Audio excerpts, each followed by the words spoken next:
대해서 제가 두 가지 측면에서 한번 바라볼 필요가 있을 것 같아요. 첫 번째는 저도 그런 생각 은연중에 했었는데 기초생활수급자가 되면 괜찮은 거 아니냐, 오히려 차상이 되는 것보다 기초생활수급자 되면 뭐 병원비도 다 공짜로 나오고 하니까 뭐 문제 없는 거 아니냐 생활하는데 이제 이런 인식이 있는 것 같아요.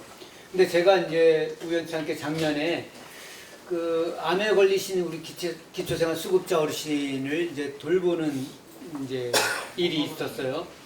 그 저는 이제 당연히 이분이 이제 암이었고 입원을 했으니까 병원비가 다 나오는 줄 알았어요. 의료구조에서. 근데 그게 그렇지 않더라고요. 이게 비보험 같은 경우는 또 본인 부담이 있는 거예요. 그리고 이분이 기초생활 수급자라고 해서 병원에 계속 입원해 있는 게 아니라 2달 정도 입원하면 그 병원에 나와야 돼요. 나와서 또 그냥 다른 뭐 요양병원이라든가 있다가 다시 들어와야 되는. 그러면 그때 나올 때마다 앰뷸런스를 부르면 그게 또 이동할 때 한 10여만 원 드는데 이거는 또 오로지 그 본인 부담인 거예요. 거기다가 이분이 이제 어쨌든 수급자분이니까 이제 1인 가구거든요. 그러니까 이제 이분이 거동을 못 해요. 거동을 못 하니까 간병인이 좀 필요했는데 이 간병비는 또 이게 수급자라고 해도 이게 본인이 부담을 해야 되는 거예요. 그러니까 이분이 간병비를 전혀 부담할 능력이 안 되니까 이분이 암이니까 암병동을 올라가야 되는데 그 간병인을 쓸 수 없으니까 일반 병동에 내려와서 공동 간병하는 그쪽에 계셨거든요. 그리고 또 문제는 뭐냐면 이분이 이제 식사를 잘 못 하셔요. 식사를 잘 못 하시니까 그 영양식 같은 거를 이제 드셔야 되는데 뉴케어 뭐 이런 건데 이것도 결국 오로지 보험이 안 되고 오로지 사서 드셔야 돼요. 근데 이게 보통 뭐 한 10개 들어있는데 한 32,000원, 그러니까 한 캔에 한 3,000원 뭐 이 정도 되는데 이거 될 돈도 없는 거예요. 그리고 또 중요한 게 뭐냐면 제가 그 이분이 이제 거동 못하니까 기저귀 차셨거든요. 기저귀가 이제 하루에 막 7, 8개, 막 때로는 뭐 10몇 개씩 들어가요. 근데 이 기저귀 값이 수급자라고 해서 이게 처리가 안 돼요. 이거 오로지 본인 부담이에요.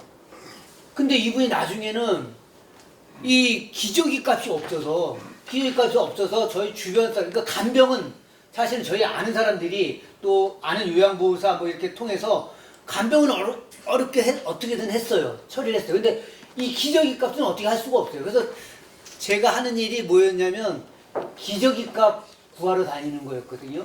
근데 그때 기초연금 그때 25만 원이잖아요. 예, 기저귀 값이 한 달에 한 15만 원 막 이렇게 들어갔거든요. 15만 원, 20만 원. 그때 생각한 게 기초연금 있었으면 야, 기저귀 값 때문에 이렇게 힘들지는 않았을 텐데 그 어르신 또 기저귀를 제때 공급을 못하니까 이렇게 굉장히 불쾌하셨을 거 아니에요.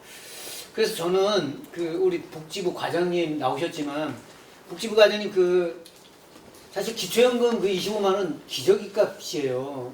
우리 그 예를 들어서 병으로 입원했을 때 우리 과장님도 부모님 계실 텐데 몸이 아파서 이렇게 갔는데 기저귀 값 없어서 전전긍긍하는 이런 거는 좀 사실은 이거 문재인 정부에서는 이게 있을 수 없는 일이잖아요. 그래서 저는 이게 진짜 기초연금은 우리 어르신들의 기저귀 값이다. 아팠을 때.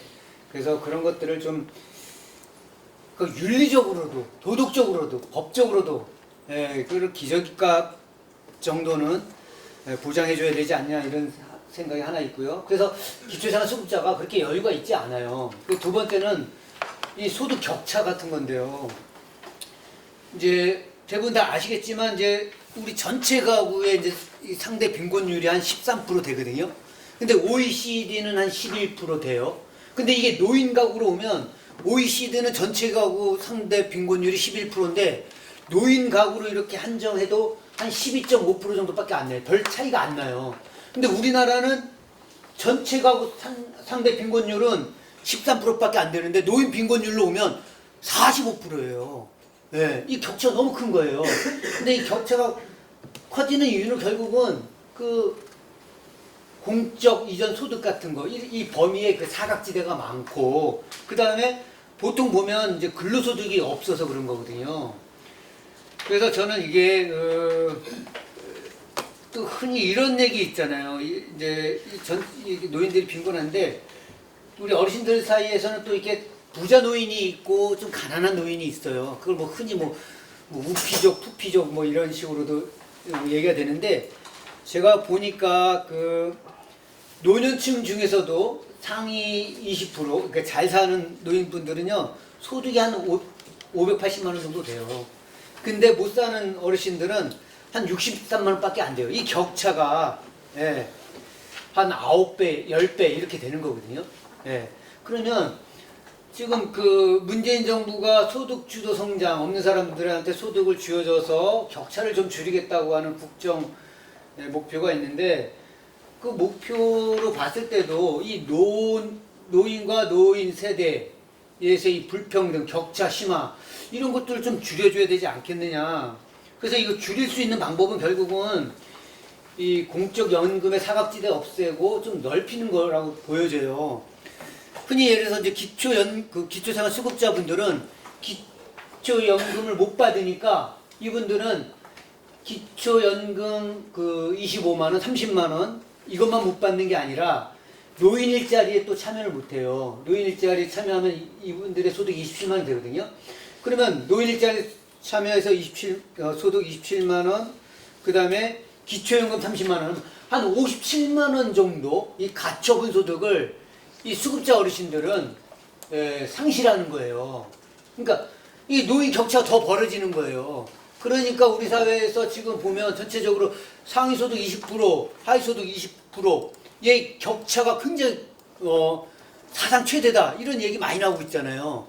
근데 그것뿐만이 아니라 이제는 노인 세대 안에서도 격차가 더 벌어지고 있는 거죠. 그래서 이 격차를 줄이기 위해서라도 우리 기초생활수급 어르신들에게 기초연금의 혜택을 좀 드리고, 네, 그리고 기초연금 혜택을 좀 받고 또 이분들이 노인 일자리에도 참여할 수 있는 이런 길을 터주는 것이 바람직하다라고 생각합니다. 네, 제 토론은 여기서.